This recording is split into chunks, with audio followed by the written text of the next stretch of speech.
혹시 여러분은 살아갈 날이 정해졌다는 말을 들으면 제일 먼저 무엇부터 정리하고 싶으신가요? 평생을 함께한 자식이라 해도 그 순간엔 다르게 보이더군요. 이야기 시작하기 전에 구독과 좋아요 눌러주시고 지금 어디에서 듣고 계신지 댓글로 남겨주세요. 안녕하세요. 살아갈 날이 얼마 남지 않은 70대입니다. 여러분, 사람과 사람 사이에는 만날 때가 있으면 헤어질 때도 있다는 말 한 번쯤 들어보셨을 겁니다. 오래전 어느 스님께 들은 이야기인데 인연이라는 건 억지로 붙잡는다고 붙잡아지는 게 아니고 놓아야 할 때 놓지 못하면 결국 나 자신만 병들어간다고 하시더군요. 그때는 그냥 흘려들었는데 살아보니 그 말이 참 맞더라고요. 자식이라고 가족이라고 무조건 끌어안고 가려다가는 내가 먼저 무너질 수도 있다는 걸 요즘 뼈저리게 느끼고 있습니다. 살 날이 얼마 남지 않은 저는 저를 갉아먹는 병을 진단받고 나서야 오히려 저를 오랫동안 갉아먹던 인연 하나를 정리했습니다. 지금부터 그 이야기를 들려드리려고 합니다. 남편은 10수년 전에 먼저 세상을 떠났고 제 곁에는 아들 둘과 딸 하나가 남았습니다. 남편이 살아있을 때만 해도 저희 부부는 참 다정했어요. 여보, 애들 셋 키우려면 앞으로 갈 길이 멀어. 당신이 있잖아. 우리 힘 합치면 못할 게 뭐 있어. 그렇게 서로 의지하며 새 아이를 키웠는데 남편이 갑작스레 먼저 떠나고 나니 저 혼자 이 셋을 감당해야 했습니다. 한 배에서 나왔다고는 믿기지 않을 만큼 셋의 성격은 저마다 달랐어요. 큰아들 정우는 어릴 때부터 공부머리도 있고 어른스러운 편이었지만 한번 꽂히면 주변을 안 보는 외골수 기질이 있었습니다. 작은 아들 태연은 형보다 여리고 정 많은 아이였고요. 막내딸 소라는 저를 꼭 닮아서 책임감이 강하고 눈치도 빠른 아이였습니다. 정우는 어려서부터 공부에 대한 욕심, 출세에 대한 욕심이 남달랐어요. 그 애가 시험을 앞두면 저는 부엌에서 그릇 하나도 조심스럽게 다뤄야 했습니다. 엄마, 또 내 방 들어왔었어? 아니, 안 들어갔는데. 왜, 뭐 없어졌어? 몰라, 됐어. 됐다고. 시험 앞둔 사람 방에는 함부로 들어가는 거 아니라고 몇 번을 말해. 이런 식으로 정우는 방 앞물건이 조금만 흐트러져도 득달같이 따져 묻는 예민한 성격이었어요. 그래서인지 시험 시기가 되면 온 가족이 발소리도 죽이고 다녔습니다. 그렇게 열정 하나로 또 가족들의 조용한 뒷받침으로 정우는 남들이 다 알아주는 증권회사에 입사했습니다. 입사 첫 해에는 첫 월급으로 제 내복을 사들고 와서는 엄마, 이제 내가 벌어서 효도할게요 하며 웃던 아이였는데 그 다정함이 그렇게 오래가지 못할 줄은 그때는 몰랐습니다. 태연은 형만큼 공부에 대한 욕심은 없었지만 뭔가를 만드는데 재주가 있었어요. 실업계 고등학교에 진학해서 일찍부터 목공을 배웠고 지금은 작은 가구 공방을 운영하고 있습니다. 정우가 취업 준비 기간 동안 아르바이트 한 번 하지 않고 제 지원만 받았던 것과 달리 태연은 졸업하자마자 기숙사가 딸린 공방에 들어가 스스로 돈을 벌었어요. 저는 그게 늘 미안했는데 태연은 그저 본인이 원해서 한 일이라며 제 마음을 다독여줬습니다. 막내 소라는 독립적이면서도 저에게는 유독 살가운 딸이었어요.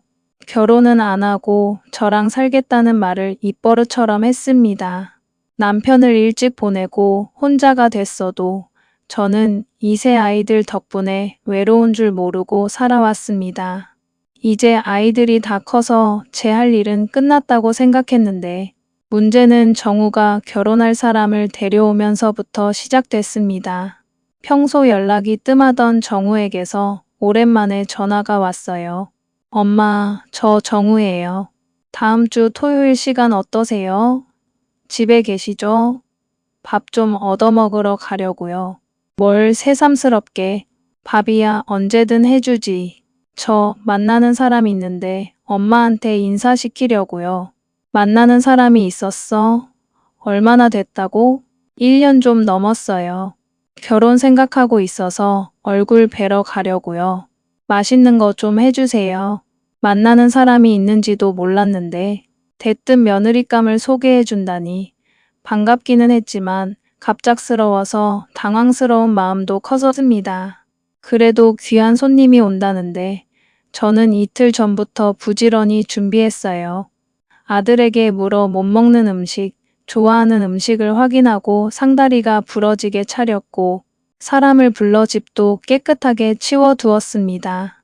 사위든 며느리든 처음 인사 오는 사람은 어쨌든 귀한 손님 아니겠어요. 그렇게 처음 마주한 정우의 여자친구 서지혜 씨는 첫 만남부터 제게 강렬한 인상을 남겼습니다. 짧은 치마에 진한 화장, 그 자체는 문제가 아니었지만 문제는 태도였어요. 안녕하세요. 서지혜예요. 시어머니 될 사람 앞에서 껌을 씹으며 고개만 까딱하는 사람을 저는 그때 처음 봤습니다. 너무 당황해서 뭐라 대응할 말도 못 찾고 그저 그래요. 반가워요 하고 넘어갔죠. 정우 씨, 휴지 없어? 껌 좀 100개. 잠깐만. 엄마, 휴지 어딨어요? 여기 종이봉투 있으니까 거기다 버리면 되겠다. 지혜 씨는 식탁 위에 있던 제 고지서 봉투를 그대로 찢어서 껌을 뱉었습니다. 물론 버릴 봉투이긴 했지만 말도 없이 남의 집에 와서 우편물을 찢어 쓰는 게 정상적인 행동인가 싶었어요. 이건 세대 차이가 아니라 기본 예의의 문제니까요. 어서 앉아서 들어요. 네, 잘 먹겠습니다. 근데 이거 좀 많지 않아요? 셋이 먹기엔 너무 많은데 남으면 다 음식물 쓰레기잖아요. 음식은 남으면 덜어서 얼려두면 되지. 아휴, 우리 예비 며느리 걱정도 많으시네. 젊은 사람이 벌써부터 그런 걱정하면 빨리 늙어. 음악을 전공해서 대학은 물론 해외 유학까지 다녀왔다고 들었는데 배울 건 다 배우고 정작 기본 예의는 배울 시간이 없었나 싶더라고요. 바이올린 했다고 들었는데 지금도 연주해요? 아니요, 지금은 거의 안 해요. 어릴 때부터 부모님이 시켜서 한 거라 저는 별로 흥미가 없었어요. 지금은 쉬고 있고 결혼해도 딱히 뭘 시작할 생각은 없어요. 그렇구나. 그럼 애는 언제쯤? 저 애 안 낳으려고요. 이 사람이랑 그렇게 합의했어요. 저 애들이랑 안 친해서요. 낳는다고 달라질 것도 없을 것 같고 그냥 저희 둘이 잘 살면 되지 않을까요? 저는 그 순간 직감했습니다. 뭐든 거침없이 제 할 말만 쏟아내는 이 사람과는 앞으로 고부간의 갈등이 아니라 며느리 눈치를 봐야 하는 관계가 될 것 같다는 느낌이었어요. 아이를 낳고 안 낳고는 본인 인생, 본인 몸이니 제가 상관할 일은 아니었습니다. 다만 첫 만남에서 시어머니에게 그렇게 쉽게 꺼낼 이야기는 아니라는 생각이 들었죠. 그날 밤 저는 정우를 조용히 불러 이야기를 나눴습니다. 정우야, 너 오늘 이상한 거 못 느꼈어? 뭐가요? 엄마 눈엔 지혜 씨가 나한테 유감이 있는 사람처럼 보이더라. 정말 결혼할 생각이니? 아니, 그냥 처음 인사 온 거잖아요. 그리고 뭘 그런 걸로 그러세요. 빈손으로 올 수도 있죠. 내가 뭐 대접받고 싶어서 하는 말이 아니야. 사람의 기본적인 행동을 보면 그 사람 됨됨이가 보이는 거야. 정말 저 사람이랑 평생 살아도 괜찮겠니? 엄마가 몰라서 그래요. 지혜 씨 아버지가 뭐 하는 사람인 줄 아세요? 건설회사 하세요. 지혜 씨는 외동이라 사업 물려받을 생각 없다고 하고 제가 사위로 들어가면 그 회사가 다 제 거예요. 사랑이 어쩌고 하는 감정적인 말은 기대도 안 했지만 사람이 아니라 오로지 재산과 지위 때문이라고 눈을 부라리며 말하는 아들. 얼굴을 보며 순간 제가 수십 년간 해온 가정교육의 결과물을 마주하는 기분이 들었습니다. 너 뭐가 아쉬워서 그래. 남들 다 부러워하는 회사 다니면서 결혼까지 이용해서 왜 그 자리에 앉으려고 해. 엄마나 돌아가신 아버지가 그런 자리 물려줄 수 있는 것도 아니잖아요. 내 힘으로 갈 수 있다는데 왜 방해하려고 하세요? 저 지혜 씨랑 꼭 결혼할 거고 원하는 거 꼭 손에 넣을 거예요. 미리 경고하는데 엄마가 허락 안 해도 저는 엄마 없이 결혼식 올릴 거니까 그렇게 아세요. 출세에 눈이 먼 아들에게 더 할 말이 없었습니다. 그래, 다 큰 성인이니 알아서 해라 하고 말았어요. 더 말해봤자 아들을 설득할 수도 없고 관계만 나빠질 뿐이었으니까요. 그렇게 정우는 제 가슴에 불안과 걱정을 심어놓은 채 지혜와 결혼했습니다. 결혼 후 정우는 증권회사를 그만두고 바로 장인 회사로 들어갔고 몇 년 지나지 않아 원하던 대로 회사를 물려받더군요. 기쁨에 찬 아들의 목소리를 들으며 저는 뭐라 설명하기 어려운 씁쓸함을 느꼈습니다. 결혼 초반에는 그래도 명절마다 얼굴을 비치긴 했습니다. 지혜도 처음 몇 번은 선물을 사 들고 오기도 했고요. 하지만 그것도 딱 결혼 첫 해뿐이었습니다. 시간이 지날수록 지혜는 온갖 핑계로 시댁에 오지 않았어요. 명절엔 외국에 있는 친척 집에 간다고 하거나 친정에 먼저 들렀다가 다음 날까지 오지 않는 등 핑계도 참 다양했습니다. 생일이나 어버이날에도 얼굴 한 번 안 비치고 전화나 문자 한 통 없었어요. 솔직히 저도 지혜 얼굴을 안 보는 게 오히려 마음이 편했습니다. 문제는 그 귀한 얼굴을 어쩌다 한번 보여줄 때마다 사람 속을 뒤집어 놓고 간다는 거였죠. 한 번은 제 집에 와서 밑반찬 몇 가지를 손가락으로 집어 먹더니 그러더군요. 어머, 이거 맛있네. 어머님, 이거 좀 챙겨주시면 안 돼요? 맛있으면 더 가져가. 냉장고 제일 위 오른쪽에 있어. 며칠 후 반찬을 덜려고 냉장고를 열었더니 챙겨주겠다던 장아찌가 통째로 사라져 있었습니다. 처음엔 다른 곳에 옮겼나 했는데 통 자체가 아예 보이지 않더라고요. 그 뒤로도 지혜는 손에 꼽을 만큼 가끔 오면서 과일 하나 사온 적 없이 올 때마다 뭔가를 집어 먹거나 몰래 가져갔습니다. 그러면서도 잘 먹었다는 인사 한마디, 다음에 사오겠다는 말 한마디 없었어요. 그 꼴을 두고 볼 수 없었던 건 딸 소라였습니다. 어버이날 정우 내외와 소라 이렇게 넷이서 한정식 집에서 식사를 했는데 반찬이 즐비한 식탁을 보며 소라가 이렇게 말했어요. 언니, 오늘은 무슨 반찬이 맛있다고 하고 우리 집 냉장고 털어가면 안 돼요. 아가씨, 그게 무슨 말이야. 언니 맛있는 반찬 있으면 우리 집에서 죄다 가져가잖아요. 오빠, 이러다 우리 집 냉장고에 자물쇠라도 달아야겠어요. 요즘 통 먹을 게 없어.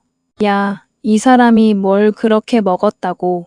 오빠, 요즘 집에 반찬 많아졌지?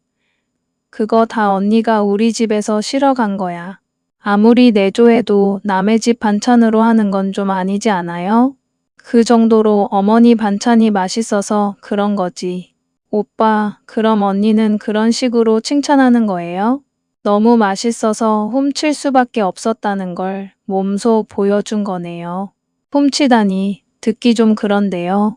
아가씨, 그럴 수 있죠. 가족끼리. 그래도 맛있으면 그냥 맛있다고 말만 해요. 몰래 가져가서 알리지 말고. 딸이지만 정말 할 말은 다 하는 아이였어요. 좀 심했나 싶기도 했지만 한편으론 속이 후련했습니다. 그 뒤로 한동안은 냉장고 반찬이 줄어들지 않았어요. 하지만 그것도 잠시였습니다. 빵집에서 일하던 소라가 지방의 유명한 꽃집으로부터 이직 제안을 받았거든요. 조건도 좋고 무엇보다 소라가 평소 좋아하던 곳이었는데 숙소까지 마련해 준다니 놓칠 수 없는 기회였죠. 소라는 저 혼자 남는 게 걱정돼서 망설였지만 저는 등을 떠밀며 어서 가라고 했습니다. 그래도 늘 든든한 제 편이 되어주던 딸의 빈자리는 꽤 크게 느껴지더라고요. 딸이 떠난 뒤에도 지혜의 행동은 여전했습니다.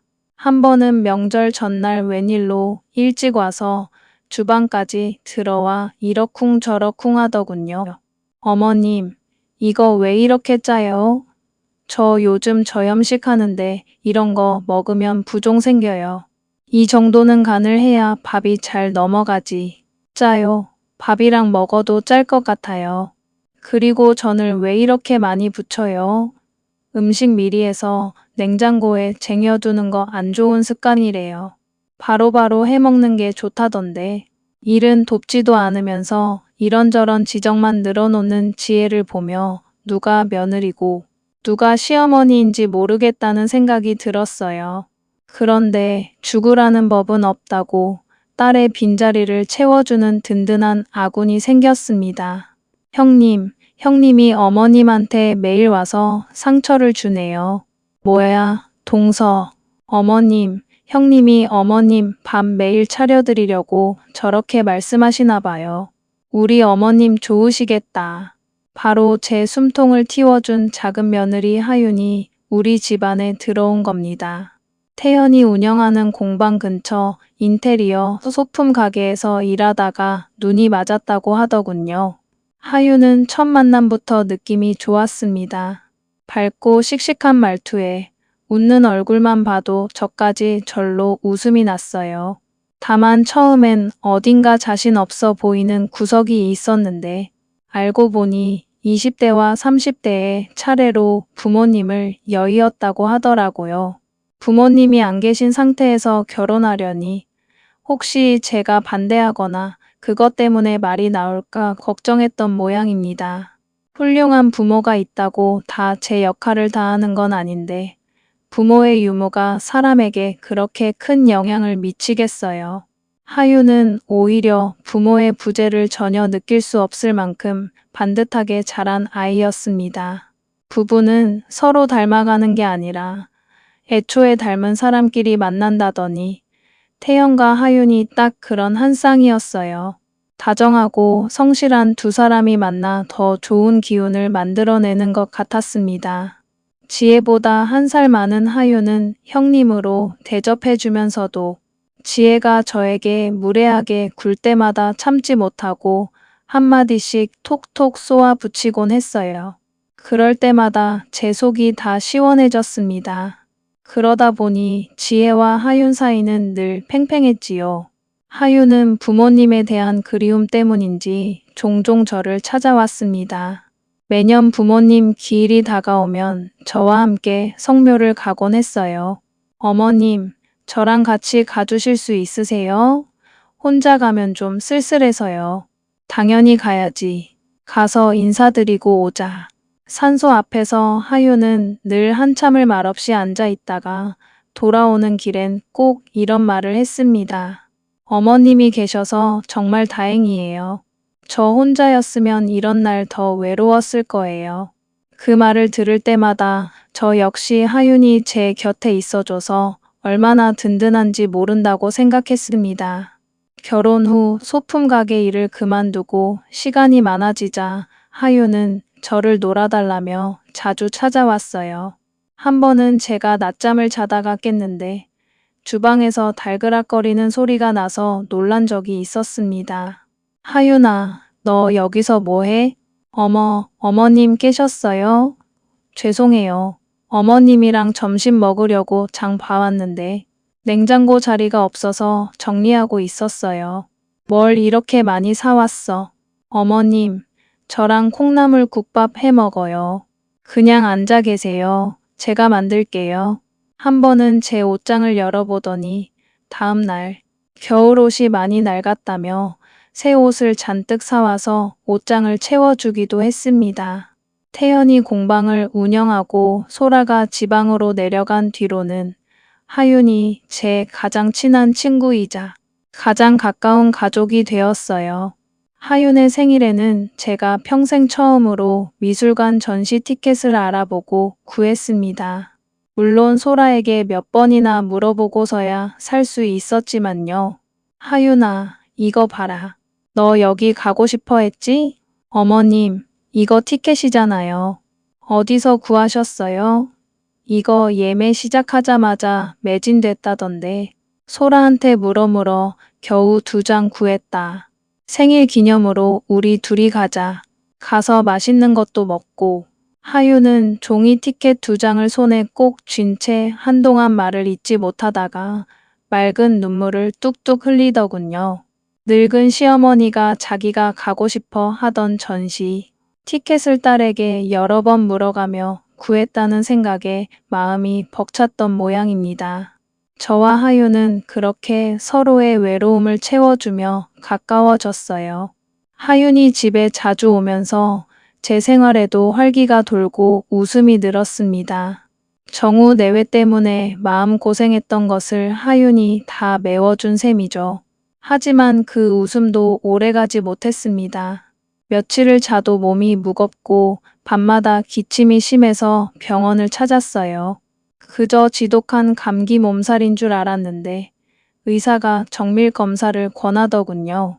나이가 있으니 확실히 해보자는 말이었습니다. 그때까지만 해도 저는 나이가 나이니까 조심해서 나쁠 것 없다는 정도로 가볍게 생각했어요. 이야기를 들은 하윤은 검사 받는 날 저를 따라가겠다고 했습니다. 하윤이 옆에 있어서 그런지 별 걱정 없이 검사를 받을 수 있었어요. 그리고 정밀 검사 결과 저는 췌장암 진단을 받았습니다. 이미 상당히 진행돼서 수술도 어려운 상태라고 의사가 말하더군요. 같이 듣던 하윤이 얼마나 심각한지, 완치율이 얼마나 되는지 조심스럽게 물었고 의사는 무겁게 입을 열었습니다. 수술이 어려우니 항암 치료와 방사선 치료를 병행하겠지만 완치는 어렵다는 이야기였어요. 70을 넘긴 지 얼마 안 된 제게 남은 시간은 겨우 6개월이라고 했습니다. 그해 봄꽃이 피기도 전에 저는 시한부 선고를 받았습니다. 하유는 차갑게 굳은 제 옆에서 눈물 한 방울 보이지 않으려고 입술을 깨물고 있었지만 큰 눈망울에는 눈물이 그렁그렁 매달려 있더군요. 오래 살았다면 오래 살았다고 할 나이에 남은 생을 빼앗겨서 억울하다는 생각은 들지 않았어요. 사람마다 정해진 명이 있고 저는 여기까지인가 보다 하니 오히려 마음이 차분해지더라고요. 다만 아직 제 눈에는 어린애처럼 보이는 자식들이 이 소식을 듣고 슬퍼할 모습이 벌써부터 눈앞에 아른거려 목이 확 막혔습니다. 시한부 소식을 전해 들은 자식들의 반응은 저마다 달랐습니다. 소라는 그 길로 바로 짐을 싸서 서울로 올라왔고 태연은 얼굴이 새빨개져서 한참 말을 못하더니 결국 바닥에 주저앉아 울음을 터뜨렸습니다.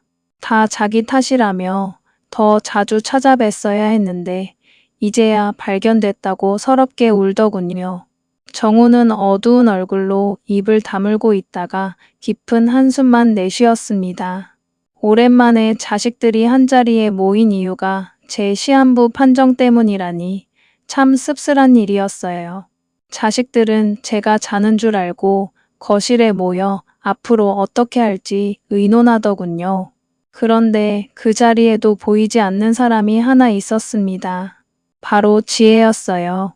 그럼 이제 요양병원 알아봐야 하는 거 아니야? 형, 벌써부터 병원 얘기부터 하지 마. 병원은 최후의 수단이지. 정말 어쩔 수 없을 때 들어가는 거야. 그럼 옆에서 누가 돌봐. 어차피 항암 치료 시작하면 병원 왔다 갔다 많이 해야 할 텐데 일단 보험부터 확인하자. 태연이 네가 엄마 보험 관리했었지? 형, 지금 그런 얘기 말고 엄마가 남은 시간을 어떻게 하면 행복하게 보내실지 그것부터 의논하자. 그건 나중에 해도 되잖아. 당연히 돈 문제부터 확인해야지. 치료비가 얼마나 들지 않으냐. 오빠, 치료비 없어도 걱정 마. 나 오빠한테 손 안 벌려도 돼. 내가 어머니 곁에 있을 거야. 일은 옮기거나 다시 구하면 되고. 소라야, 너 이직한 지 얼마나 됐다고. 얼마나 좋아했는데 그걸 벌써 포기하려고.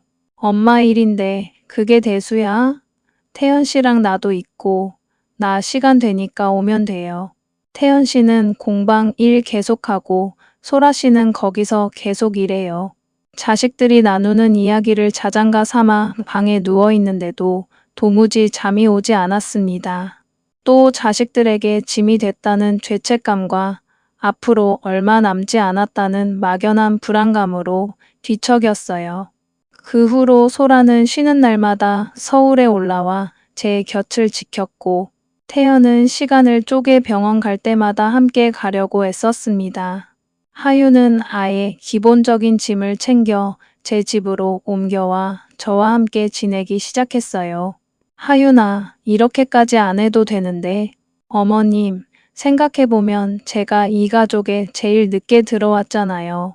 그러니까 어머님이랑 보낸 시간도 제일 적죠. 그래서 저는 남은 시간을 더 아끼고 싶어요. 마음이 크면 클수록 더 함께 있고 싶고 소중한 시간을 소중한 사람이랑 보내고 싶은 거예요. 저는 지금까지 가족이라는 울타리 안에서 살아본 적이 별로 없어서 그런지 남은 소중한 시간은 가족한테 쓰고 싶어요. 그 말을 듣는데 고맙고 미안한 마음이 들면서도 문득 큰 깨달음을 얻었습니다. 저 역시 이 세상에 숨 쉬며 살아갈 시간이 얼마 남지 않은 만큼 이 소중한 시간을 제대로 된 사람들과 써야겠다는 생각이 들더군요. 아름다운 사람은 떠난 자리도 아름답다는 말이 있듯이 가기 전에 저를 계속 힘들게 했던 관계를 말끔히 정리하고 가야겠다고 결심했습니다. 1분 1초가 아까운 이때 미적지근하게 방치해뒀던 관계로 시간을 낭비하고 싶지 않았어요. 저에게는 바로 정우와 지혜 두 사람이 그런 관계였습니다. 그러던 어느 날 하윤이 볼 일이 있어 잠시 집을 비운 사이에 저는 전화기를 들었습니다. 먼저 정우에게 전화를 걸었어요. 여보세요. 정우니? 응, 나야. 아, 엄마. 저 지금 회의 들어가요. 퇴근하고 다시 걸게요.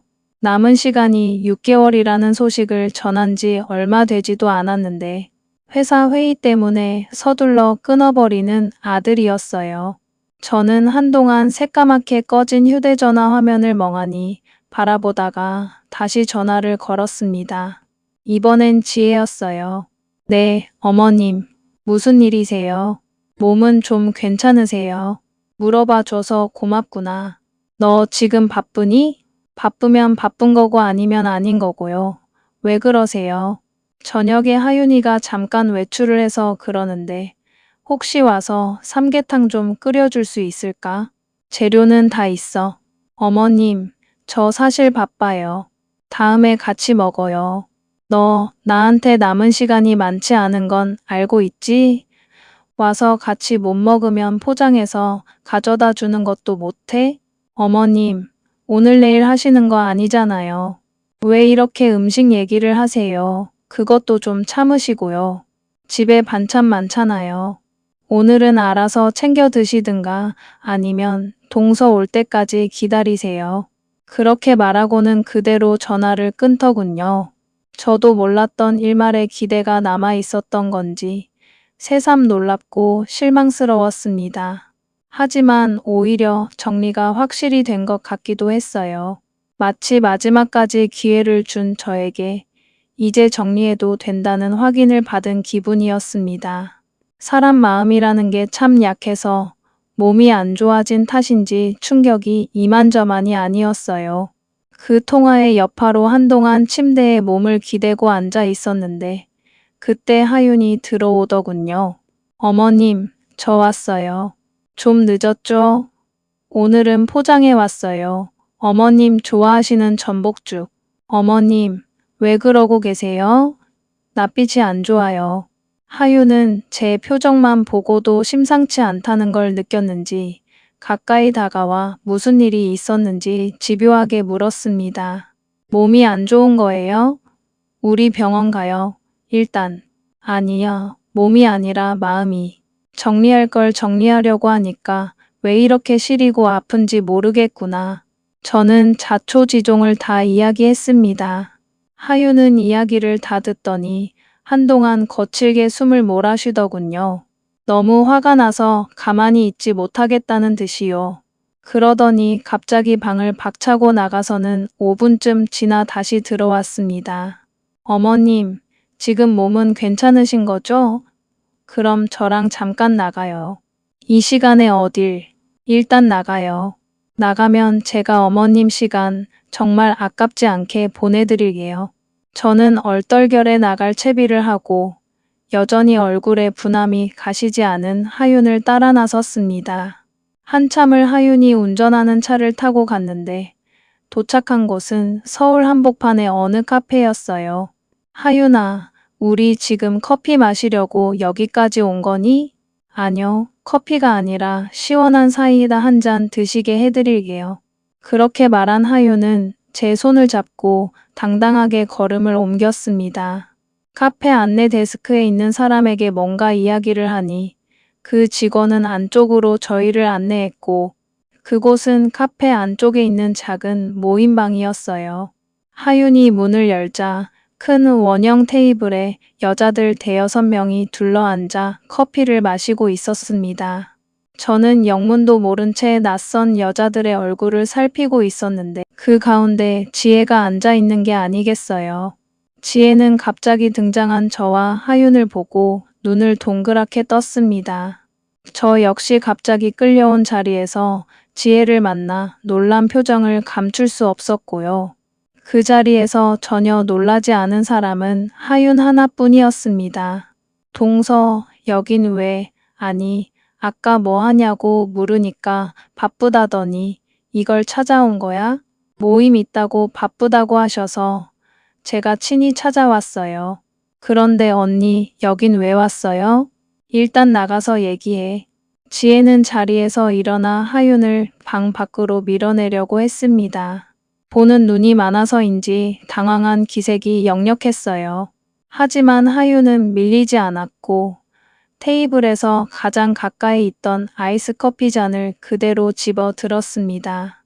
저 잔을 왜 드나 하고 멍하니 보고 있는데 정말 생각지도 못한 일이 벌어졌어요.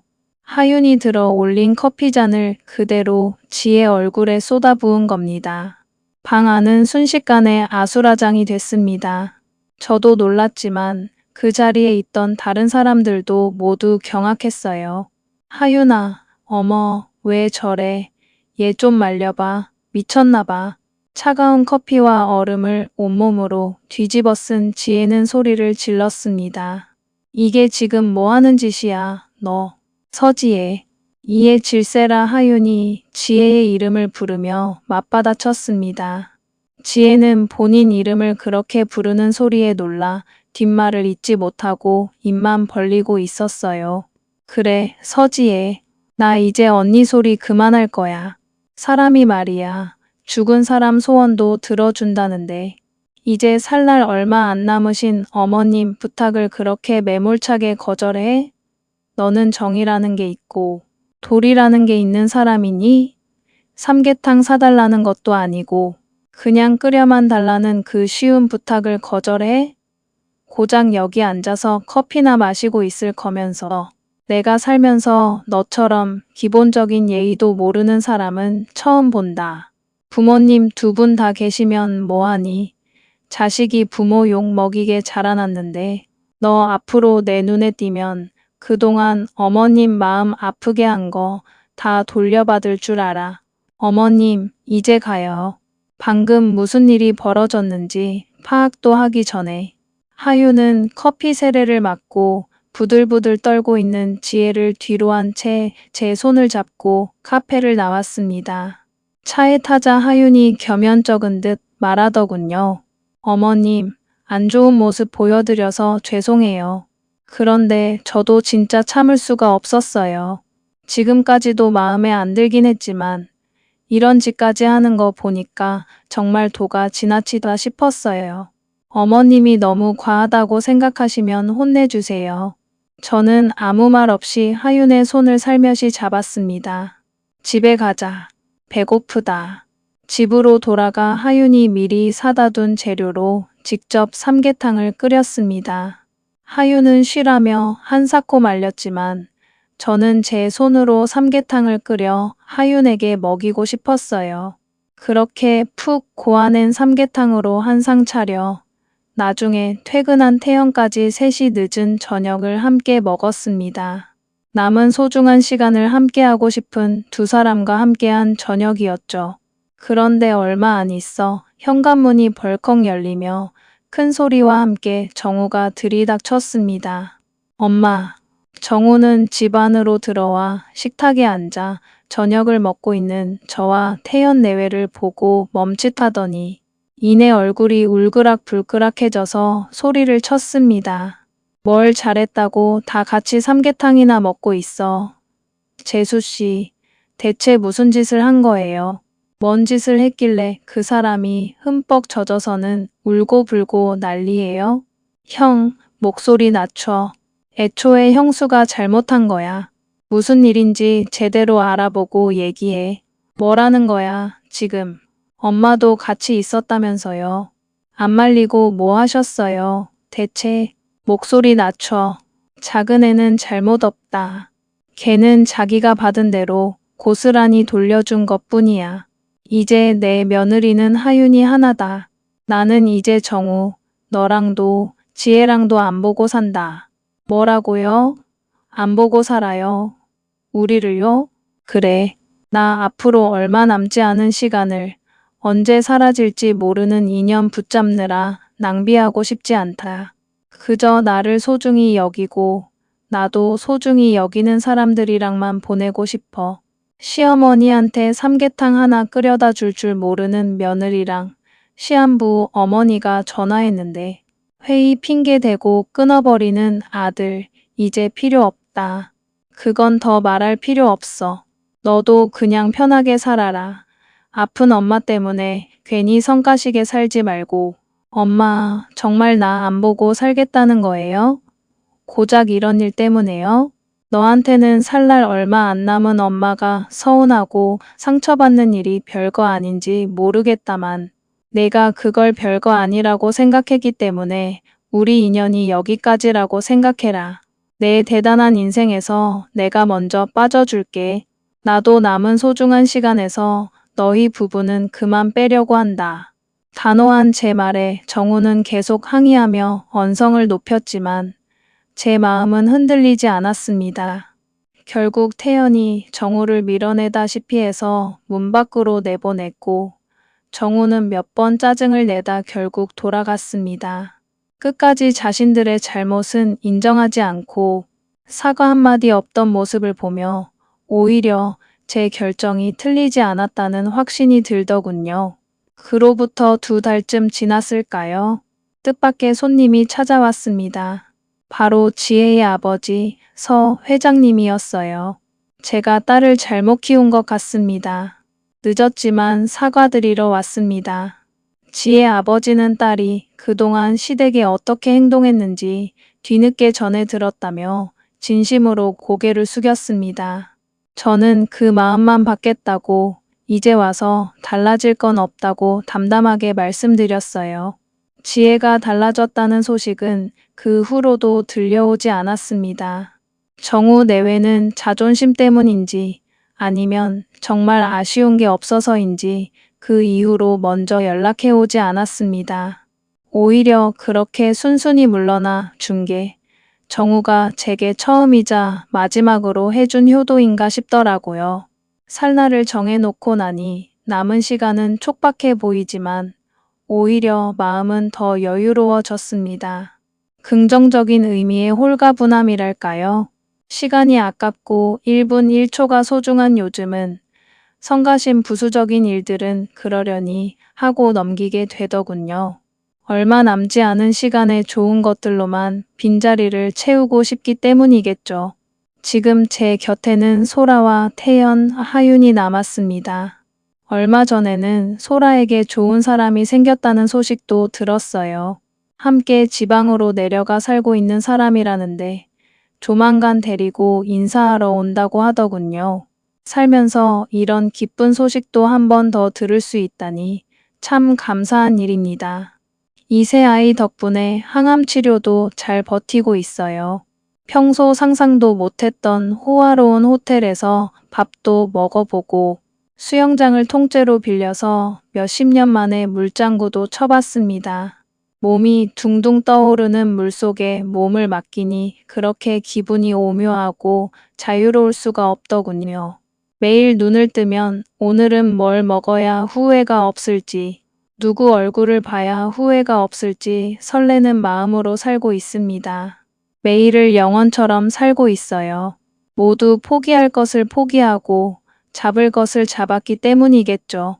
가끔은 저는 이미 다 받아들인 상태인데 소라나 태연, 하윤이 암에 좋다는 음식을 어떻게든 챙겨 먹이려는 모습을 보면 마음이 서글퍼지기도 합니다. 저 아이들은 아직 저처럼 포기하지 못하고 일말의 희망을 붙들고 있구나 싶어서 가슴이 먹먹해지더라고요. 언젠가는 저 아이들도 오롯이 받아들이게 되겠죠. 저와 제 가족은 매번 마지막 순간처럼 살고 있는 것 같습니다. 그래서 더 소중하고 값진 나날이네요. 여러분, 아무리 혈육이라도 나를 소중히 대하지 않는 인연이라면 억지로 끌어안고 갈 필요가 없습니다. 내 삶의 남은 시간이 짧든 길든 나를 진심으로 다정하게 대해주는 사람들과 웃으며 보내기에도 인생은 너무나 소중하니까요. 마음을 갉아먹는 관계는 용기 있게 놓아버릴 때 비로소 진짜 소중한 이들과의 행복이 온전히 채워진다는 사실을 잊지 않으셨으면 좋겠습니다. 제 남은 시간을 소중하게 만들어준 자식들과 며느리에게 고맙다는 말을 남기며 오늘 제 이야기를 들어주신 모든 분께 진심으로 감사드립니다.